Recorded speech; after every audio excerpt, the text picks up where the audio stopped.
Hi, Ben. My name's Mackin. So, over the past few years, I've heard you repeatedly predict that in 100 years, all of us are going to be looked back upon as barbarians, and I'm quoting you, barbarians, for eating animals, for eating meat. I said it's a possibility, yeah. You've predicted it on 3 separate occasions. I said probably, and I think that's probably true, yeah. Okay, so sure. you stand by that statement. Okay, great. And yet you've never suggested that you would take any action on this topic. You've never suggested that you are going to go vegan, or even vegetarian. I know. And so my question for you is this. How can you make a career off of preaching personal responsibility while failing to take responsibility for your words on this topic?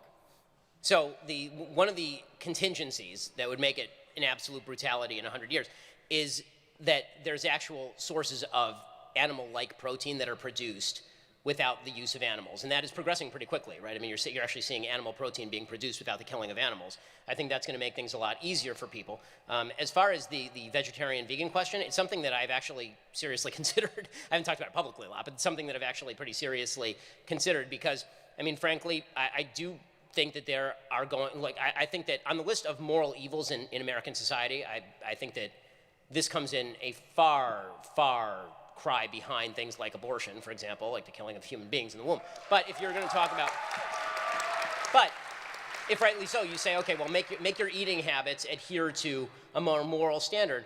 It's something I'll admit I'm a hypocrite on, and it's something that I've thought about a fair bit. So actually, thank you for urging me to consider my hypocrisy and continuing to move in that direction, because I'm thinking about it seriously. How can you admit that you're a hypocrite and then continue to add, how can you That's what a hypocrite is. I just said I am. But you're preaching personal responsibility. So what if I said that I was a hypocrite on the pro-life issue? That you say, what if I say, well, I think abortion is wrong, but I'm going to get an abortion. Obviously, I can't. I'd be saying at least you're, what I would say is you're upholding the right moral standard in your talk, and I wish you would do so in your personal life. And you are free to say the same thing to me about my eating habits. Okay, fair enough.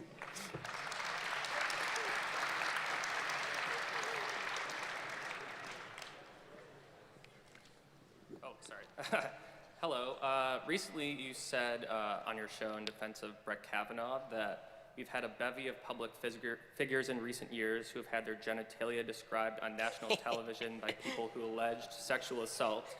And then you cite Stormy Daniels and Monica Lewinsky. Right, we know what Trump's dick looks like. We know what what Clinton's dick looks like. Right. Yeah. What I'm wondering is why you are citing examples that were consensual sex and then implied. Well, they weren't. Paula Jones described a situation that was not consensual. Well, I mean, I thought you were referring to Monica Lewinsky, but the question no, Paula Jones is the one who actually described his dick.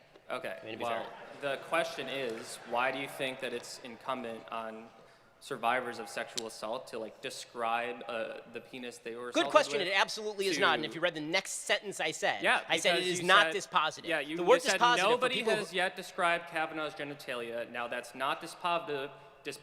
Maybe they were generic. Who knows? Correct. Right. And okay. And the implication. What is the problem? So I agree with me. So the implication. So the implication then is that if they were to describe the genitalia, it is more likely that the sexual assault would have been committed. Well, it is more. I'm more likely to believe that there is evidence that they actually had a sexual experience with the guy if they give details of the experience. Sure. I mean, that's called additional evidence. But I said dispositive. Dispositive means it does not dispose of the question. So what exactly is the problem? If someone's attacked, yes. They're not going to be analyzing what the penis looks like. Okay. I said they don't have to in order for me to say maybe this is true. But if they do give details of an experience, look, if you are mugged and you have no description of what happened or how it happened or who did it, I'm less likely to believe your account than if you give me specific details of who did it, how it happened, and why. I mean, this is just basic evidentiary examination. Now, does that mean that you didn't get mugged? No. I mean, there's absolutely nothing wrong with that statement. The fact that it's half jocular, which it is, apparently means nothing to people who are determined to be literal about everything. They imply aspersions on the report from the New York Times that explain how that cited friends of separate victim. I was going through the fact that there was no actual evidence that was provided for any of these accounts other than the 20 to 30 years later accounts provided to the New York Times that were coming out right as Kavanaugh was nominated. So you have. What actual evidence do you want then? Specific besides like a description of the genitalia or like some sort of Okay, yeah, biological so contemporaneous accounts told to friends would be a good one, with people going on the record about those contemporaneous accounts. Not spending, in the case of the one I think we were specifically talking about in that case, was Julie Swetnick, I believe.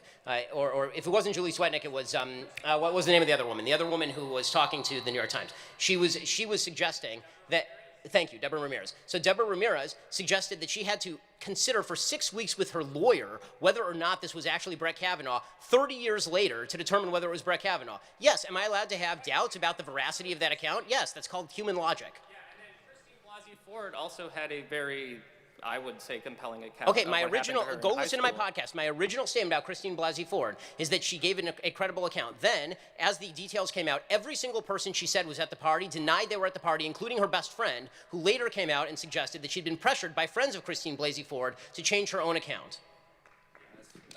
That is 100% true. It's not.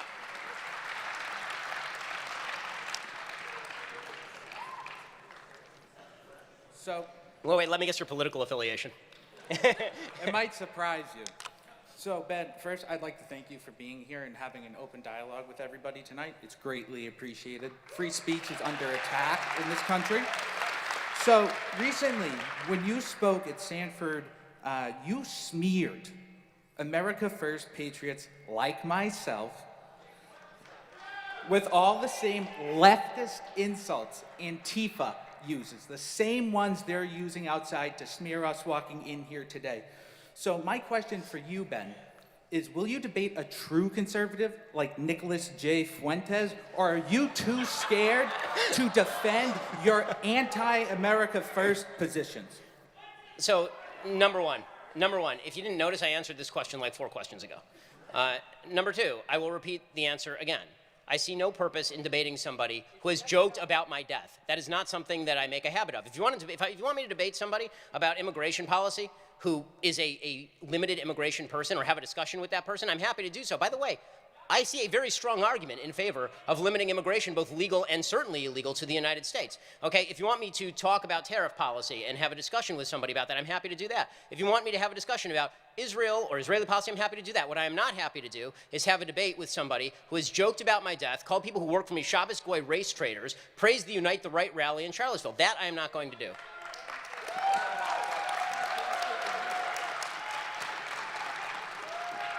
Unfortunately, And by the way, you can get, like, I'm not going to stop anybody from asking questions, but if you keep asking the same question, you're going to keep getting the same answer. So, unfortunately, we have time for one final question.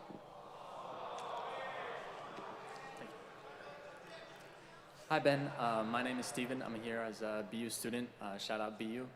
I just wanted to ask you about a recent comment that you made on The Daily Show where you claimed that rap is not music. I'm here... I've never been on The Daily Show, but I think it was probably quoted on The Daily Show or something. Okay. Whatever, not The Daily Show, the show that you run. Sorry, I'm not extremely familiar with it. Oh, you're talking about on the Sunday special? Yes. Sure, yes, sure. Yes. I'm sure you remember the event. In any case, you cited that the reason that rap is not music is because it does not contain all of 3 things: melody, harmony, and rhythm.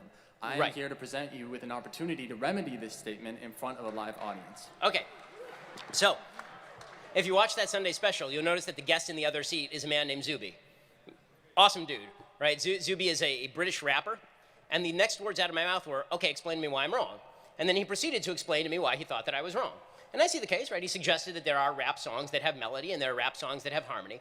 Overall, I think that it's fair to say that he has convinced me that rap is a form of music, okay? I'm not conceding that I think rap is a good form of music or that I enjoy that form of music, but sure, rap is a form of music. Now, my favorite part is when people then say, oh, you say rap isn't music or rap isn't a good form of music. It's because you're racist. Jazz is great. Jazz is fantastic, and jazz is the historically black form of American music. I just don't happen to like rap. I'm a classically trained musician. I've been playing violin since I was 5 years old. I played Brahms with my father at my bar mitzvah. Like, I have very different tastes from rap. That's sort of the end of that. I'm happy that you are now clarifying these statements.